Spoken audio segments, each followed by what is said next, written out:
What's going on, everybody? Welcome back to another episode of the Eye Test. Yes, it is time for a Paul's reaction, which we have not done since the Lamar Jackson antics right before the draft, I believe, right?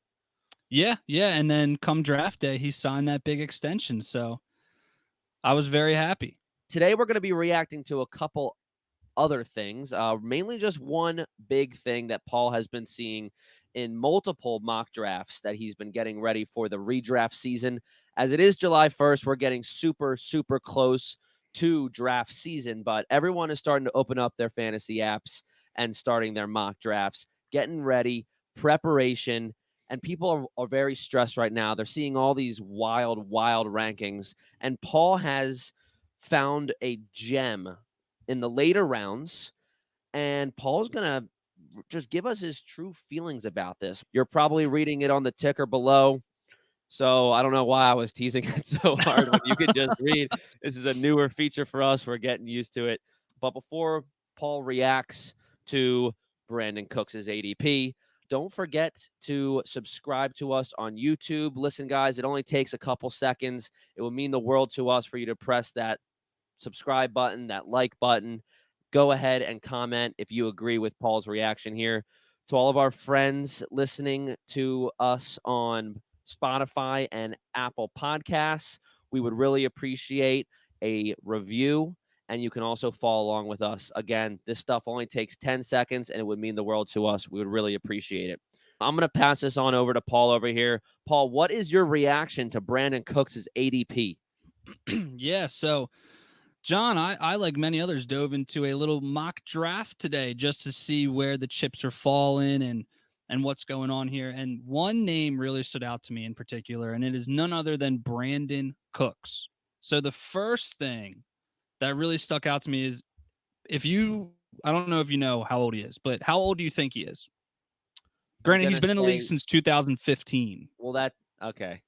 I was going to say 31 before you said that. He's only 29. What? He's only 29 years old, and he's been in the league since 2014. My apologies. And he's been on 5 teams. Yeah, he's been on a bunch of teams. He has 9 years of experience. So he came in as a young buck. And let me tell you, I'm sure you've heard the stat that for like 5 years in a row, Brandin Cooks was a 1,000-yard receiver. From 2015 to 2018, he was a 1,000-yard receiver. 2019, he got hurt, which is why he wasn't, but then he picked up right where he left off in 20 and 21 and hit that 1,000-yard threshold. And then, lo and behold, the Houston Texans last year were absolutely abysmal. They were horrendous. They were horrible. Brandin Cooks was obviously frustrated on the team. He was not happy, and his fantasy points did show that.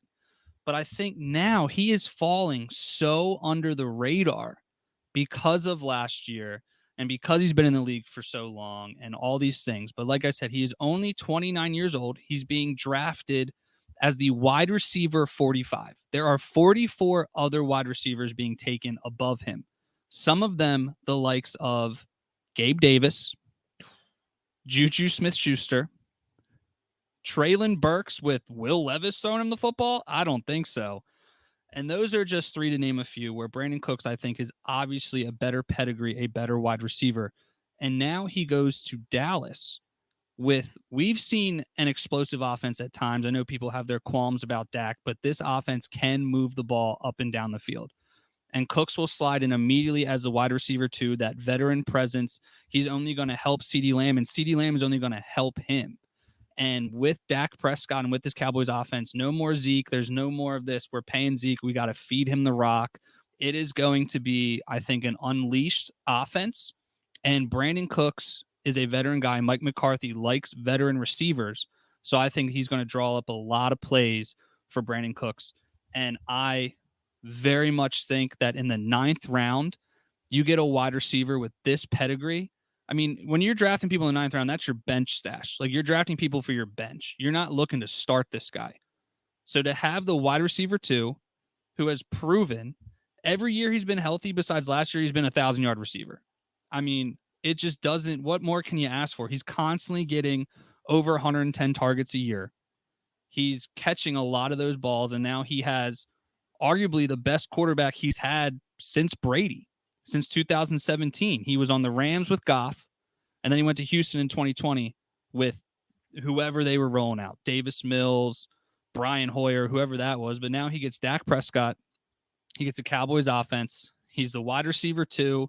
He's not going to have the best corner on him all the time. He's not going to be the only decent skill position on the field. So I really can see Brandin Cooks here being startable for your fantasy roster. Yeah, and let's not forget, like you said, the 9th round is generally probably going to be like your first bench guy in a standard redraft league.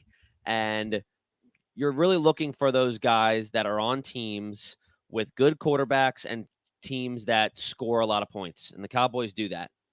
And I think Brandin Cooks is a perfect candidate to be that guy on your bench that will be competing for a flex player. I mean, let's be honest. He's probably not going to be good enough to be a wide receiver 2, but that's not what you're looking for necessarily in someone whose ADP is in the mid 90s.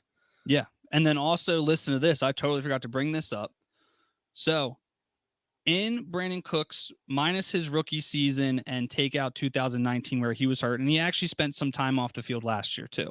I don't think he would have been anything crazy if he played all those games, but still. But 2015, wide receiver 13, 16, the wide receiver 9, 17, wide receiver 15, 18, the 13th receiver, 2020, the wide receiver 16, and 21, the wide receiver 20. So even if he remotely touches those numbers again, you're getting a potential wide receiver 2. You really are. In the 9th round, a guy that you can start, especially in bad matchups. Now, obviously, like a lot of these guys in the 9th round, I wouldn't draft Cooks and automatically slide him into your wide receiver 2. That's why you have your earlier draft picks. But if Cooks is getting 8, 9, 10 targets in the first couple of weeks, you're going to have to make some tough decisions on that flex position for sure. Wow. All right. Well, hey, you heard it here first from Paul reacting to Brandin Cooks' current ADP in a bunch of mock drafts that he's been doing. Go ahead and snag Brandin Cooks at value in the 9th or 10th round. God, if he falls to you any later, he is an automatic steal in those later rounds. Paul, thank you for reacting to this. I think you helped out a lot of fantasy football managers out there, making it super easy for these people. And if you like this video, go ahead and like it on YouTube. Subscribe to our channel. We're going to be putting out more content tomorrow. In fact, I will be predicting a specific rookie receiver to outperform who? That's right. Subscribe to our channel. You can watch this video tomorrow. Don't forget to turn on notifications so you can get alerted when the video comes out. And if you're listening on Apple Podcasts and Spotify, we appreciate it so much. Don't forget to follow us on TikTok, Twitter, Facebook, and Instagram too. Peace.